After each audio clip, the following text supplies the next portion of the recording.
What if I told you that some nations actually have planned capital cities? And by this I mean that they were built and designed to be the nation's capital, and they were not created for any other reason initially other than to be a national capital. There are actually several of these in the world, and if you're in the United States, yours is too. Washington, D.C. is a planned capital city. It was built around 1776, and it obviously took several years to build. But most everything in Washington is from the late 1700s, and maybe even the early 1800s. But the city was planned, and the District of Columbia was a perfect square. It was a perfect square, and it was designed to be the national capital. It was named Washington, obviously after George Washington. But so the District of Columbia was initially designated as the capital, national capital, and it was built, and all of the memorials were built accordingly.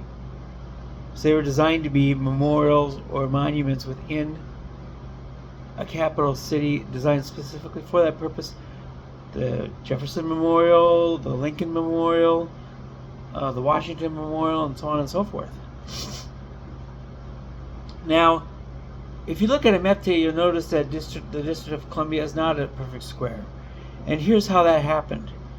The District of Columbia initially took land from two different states, Maryland and Virginia, which is in line with how the metropolitan area is laid out today. However, the original portion on the Virginia side was retroceded back to Virginia. And it was done so because it was determined that the land wasn't needed. The national capital was not needed to be as large as it was originally drawn up to be. So they gave that part back, and it is now, that portion is, if you look at the map, you will see Arlington County, Virginia, which is that square portion on the west side of the Potomac River. The east side of the Potomac River is what is presently Washington, D.C. So this is a planned national capital. Now, there's going to be some others that you probably are not as aware of, so let's go through those right here. The Australian national capital is not Sydney or Melbourne or even Perth. Those, of course, are the major national metropolises on the Australian coastline. However, the capital city is actually further inland. It's still in Eastern Australia, so it is the city of Canberra, or Canberra. Canberra was actually built and designed by an American architect, Charles Burley, I believe it's Charles Burley Griffin, and he was commissioned to design to build the national capital city of Australia. And like Washington, D.C., the state, it's not within any specific state. There's also a rather, it's not perfect square, but fairly linear carved out area called the Australian Capital Territory, or the ACT. So instead of DC, you've got the ACT, and it is about 100 miles inland from the eastern coast of Australia, and it is north of both Sydney and Melbourne. And you run around the east coast, you go a little further north of where Canberra is, and you hit Brisbane. And so the capital city is rather conveniently located. It is not centrally located. It's still in the eastern part, or more heavily populated part of Australia. So Canberra was designed specifically to be a capital city with the government buildings built by this architect. And the lake in the middle of the city is actually called Lake Burley Griffin. And it's also part of the design, and is basically their version of Central Park. So that is a fairly common planned capital city. Another one is in Brazil. And no, the capital of Brazil is not Sao Paulo. It is also an inland city, but it is actually more centrally located relative to the rest of Brazil. And that city is called Brasilia. Instead of a Z, though, it's with an S, Brasilia. And this was built in the 1960s. So it hasn't even been capital city for all that relatively long, about 80 years. But they plowed out a whole bunch of inland forest or even rainforest to create Brasilia. And Brasilia these days is a city with a population of a little over 1 million. It's very small relative to the other major population centers, such as Sao Paulo, which is a mega metropolis or mega city of the largest in all of South America. So Brasilia was built. Coastal Brazil, of course, is subject to natural disasters. So that is one reason why they would build it inland, and the other one is to have political power in the geographical center of the country and not have anybody in the nation be too far from that seat of power. Although Brazil is a very large area nationally, and so that would be why that is located where it is to be in the geographical center. Excuse me. The last one I have here is the weirdest one of the entire bunch. And we're going to go to what used to be called Burma, but it's now called Myanmar, which is a city in southeastern Asia. So Myanmar is a city with mostly extends several hundred miles inland from the South China Sea, but the coastal city of Yangon is actually the former capital. It was the capital until 2005. And Yangon is a metropolitan area of about, I want to say 7 million residents. And Yangon was the capital of Myanmar up until that point. Now here's where it gets weird. The new city is also a planned city in the central part of the nation, similar to Brazil. However, it is Naypyidaw is the name of it, or Naypyidaw. And as some of you might be aware, Myanmar is run by a military junta. So the military is the government in Myanmar. There's no civilian government, no free elections, and so the military operates the city. And when you have military dictatorships, they get kind of paranoid. And Naypyidaw was built about 400 miles north of Yangon. Yangon used to be called Rangoon, if you were looking for a little history there. But Naypyidaw is about 400 miles inland in interior Myanmar. And it absolutely looks like a planned city.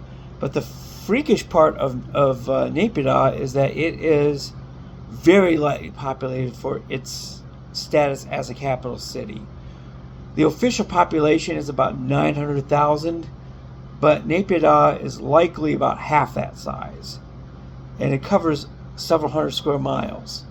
And Naypyidaw is a capital city. Of course, it's where the parliament, the military officials, and such all sit. There are pagodas, museums, and a zoo in Naypyidaw, which are very empty. There are 20-lane boulevards or highways that are also extremely empty. I mean, rush hour is a joke. It's basically non-existent. There are markets there, but again, almost nobody there. Pagodas that almost have no visitors, and a road network that is absolutely barren. There is actually a toll road between Yangon and Naypyidaw. And the reason why nobody lives in Naypyidaw is, well, it's very artificial.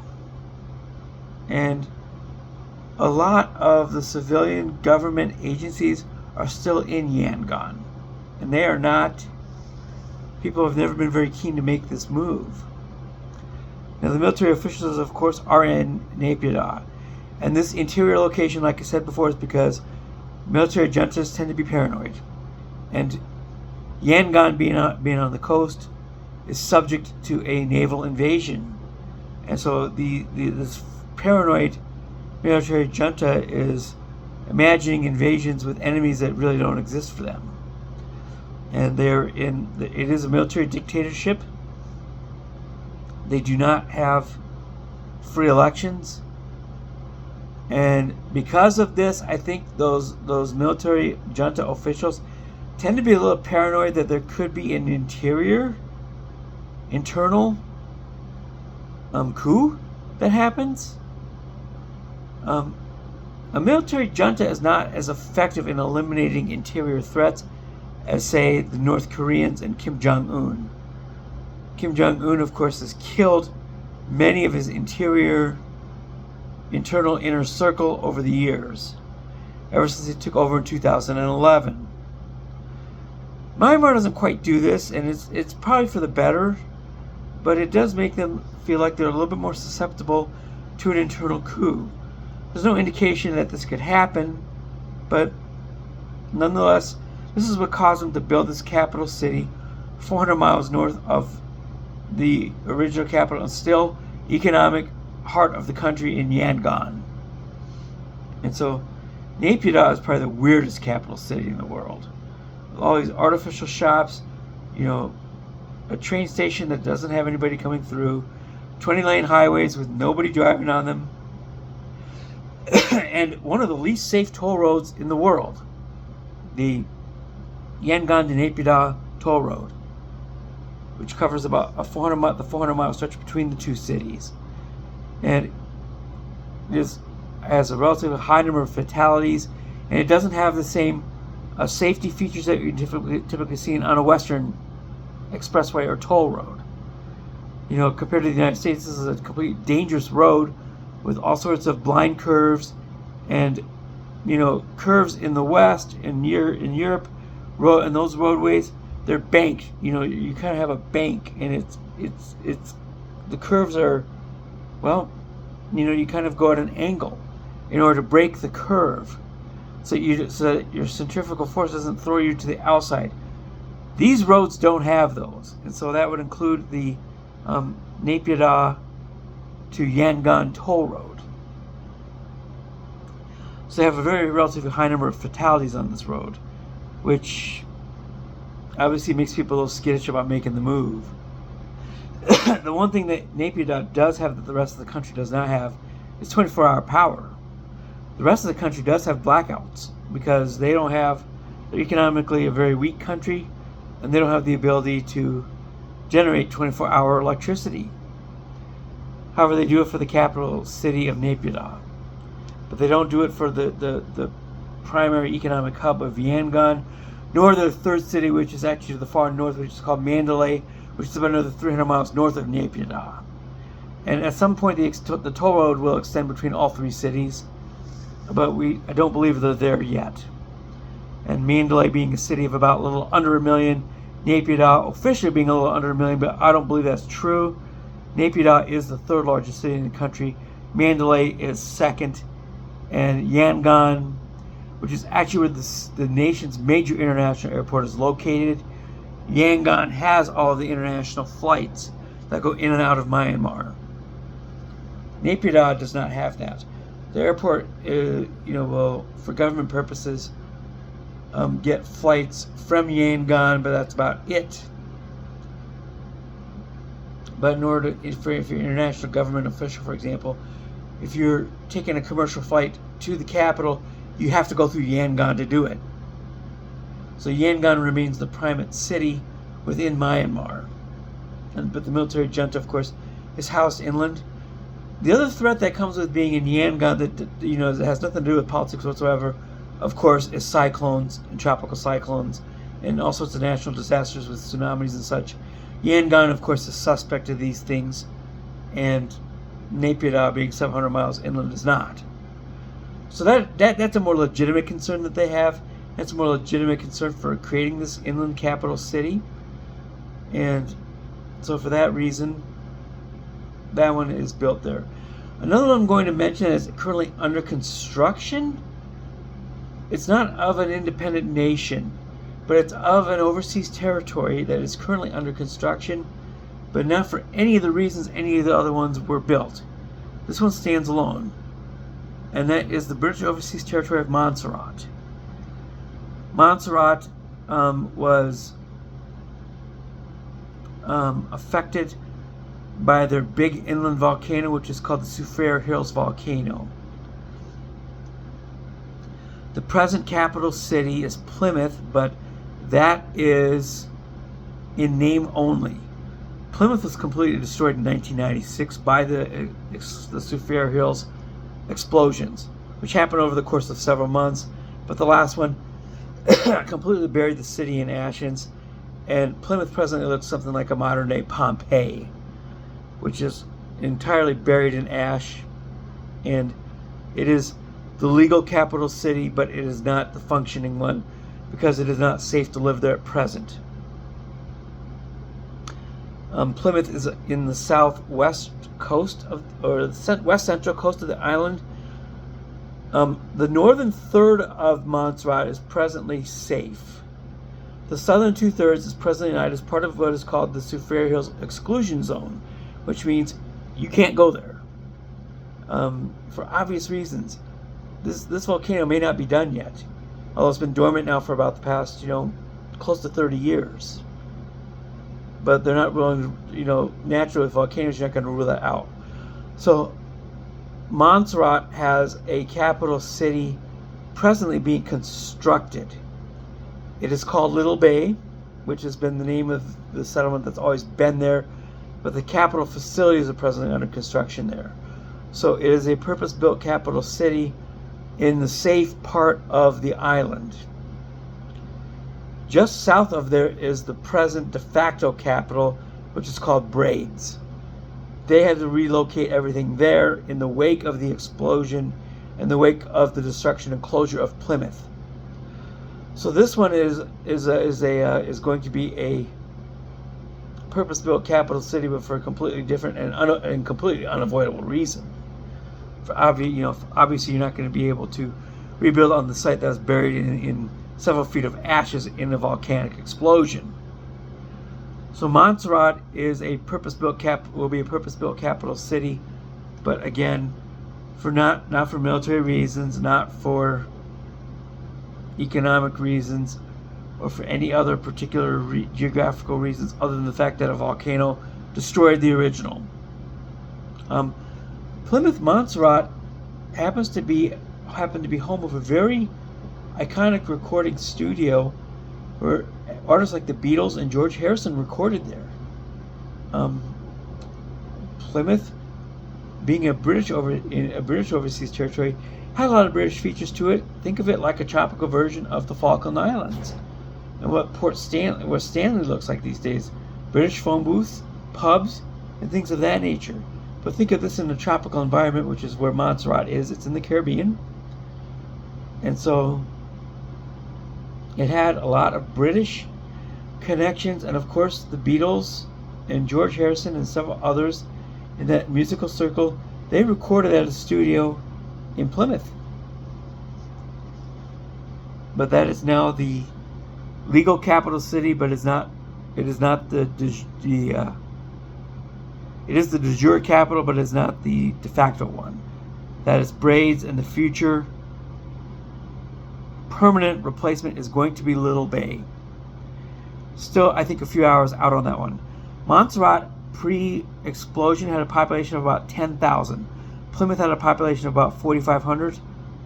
In the wake of the Soufriere Hills explosion, about 2/3 or 7,000 people on the island evacuated back to Great Britain. There are only about 3,000 people left on the island. This has gradually recovered over time in the 30 years since the explosion. The population of the island is now back up to around 6,000 or 7,000. It's still below what it was pre-explosion, but it is slowly recovering. The industries, it doesn't have a typical set of industries on the island. Much like the Falklands and even Tristan da Cunha, who I've mentioned on this channel before, these are areas of tremendous fisheries. And so these are economic lifelines for these islands. And Montserrat has a little bit more tourism than the others on this list because of its status in the Caribbean and because the weather is quite lovely. So Montserrat, you've got fisheries and you've got very light scale industrial activity there, and of course, the government, of course, itself is funded by the British government as a British Overseas Territory, much like the Falklands and much like Tristan da Cunha. So that is also an economic lifeline for the island. In case you're wondering what the status of Montserrat would be like with global warming or climate change, not much. The Seafair Hills volcano, which is the core of the island, rises to about 7,000 feet above sea level, and the island's only a few square miles big, so you can figure that most of the island is on a very sharp incline. The coastal towns might see something, but even then, you've got a little bit of a sharp rise. These towns are about 100 feet above sea level, both Little Bay and Braids. And so most of the towns, the settlement and the residential settlements, maybe not necessarily the port facilities, but the residences are a little bit above sea level. And so a rise in sea level of about 10 feet or so is not going to put any of these places severely underwater. Although they may eventually drown the existing port facilities, those may need to be moved. But as far as a full existential threat, maybe an economic inconvenience for quite some time, but as far as an existential threat goes, Montserrat is fairly safe in that regard. They don't feel very safe from the volcano, unlike Tristan da Cunha, which hasn't exploded since 1961.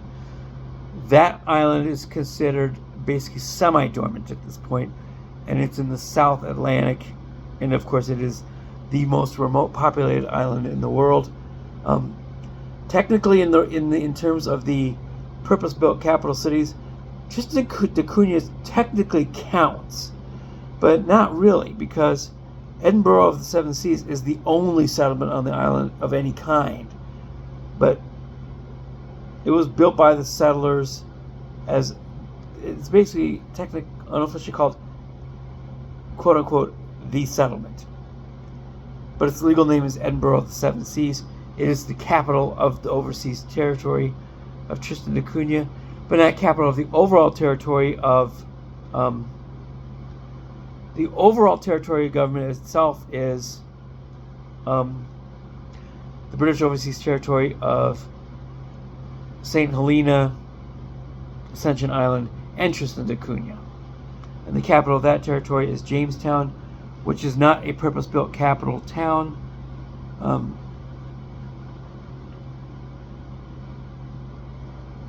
So Tristan is the most remote town with a technically purpose-built capital, but not really. St. Helena's, Jamestown was not built specifically as a capital city, and there are several other settlements on St. Helena, including its uphill suburb of Half Tree Hollow. And so Jamestown has always been the capital, though, but it was not built for that purpose. The town was built before it was designated as a British Overseas Territory, so that's why that one is not technically a capital, purpose built. But so that one kind of doesn't count. Another interesting one is also a British Overseas Territory, but it is actually the British Overseas Territory of Georgia and the South Sandwich Islands. Now, this territory has the smallest capital town of any kind in the world. It could technically be called a purpose-built capital, but it's not really a town, it's a scientific station. And all of the towns on Georgia Island are now abandoned. So the original whaling towns of such as Grytviken, Leith Harbor, and Stromness are fully abandoned at this point. The whaling industry completely died there. One scientific station, there is presently technically a purpose-built capital, but it doesn't have the features of a capital city. It is a scientific station that is called King Edward Point, population 13. And I don't even know how much of that is really a permanent population, because I think with most of those South Antarctic type research stations, the population rotates from the British mainland and down and back. And so that one is a kind of a purpose-built capital. It's designated as a capital because somebody has to be a capital, because it is technically an overseas territory, but it's not a national capital. But somebody down there has to be technically designated as one. And King Edward Point is the only part of this island that is still populated of any kind. So King Edward Point technically counts, but in all practice it doesn't. So I am going to throw that one on there. So there's tonight's list of your purpose-built capital cities. And I'm racking my brain here, and I'm trying to think if I've forgotten any. I don't think I have, but even some of the Canadian Arctic territories are not purpose-built capitals. Those are towns that were built before the territories were even designated. So I'm thinking of Yellowknife Northwest Territories, Whitehorse, Yukon, and in particular Iqaluit, Nunavut. Nunavut has some scientific stations, but none of them are capital towns, such as Alert and Eureka. But of course, the capital is Iqaluit, which was a town that well predated the 1999 designation of Iqaluit as a territorial capital. And those stations were also in place well before 1999. Iqaluit, of course, used to be formerly called Frobisher Bay, which is the name of the body of water that it sits on. No tropical cyclones or hurricanes up there, though. That's one thing they don't have to worry about.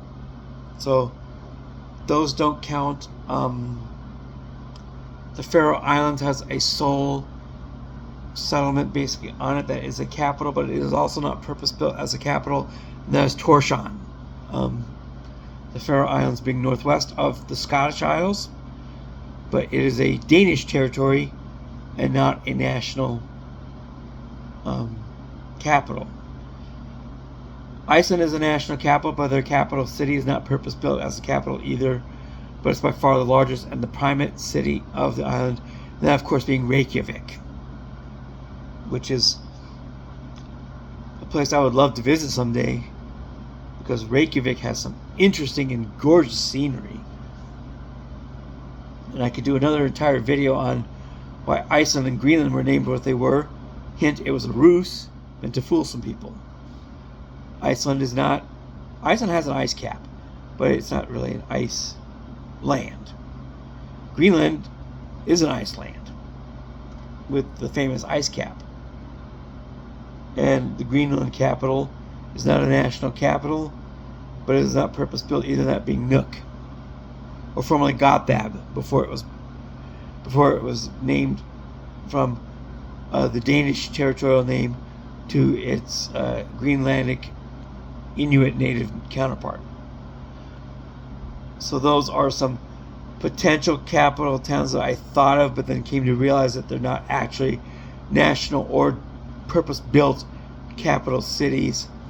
That list is ones that are practical capitals, but they pre-designated territorial jurisdiction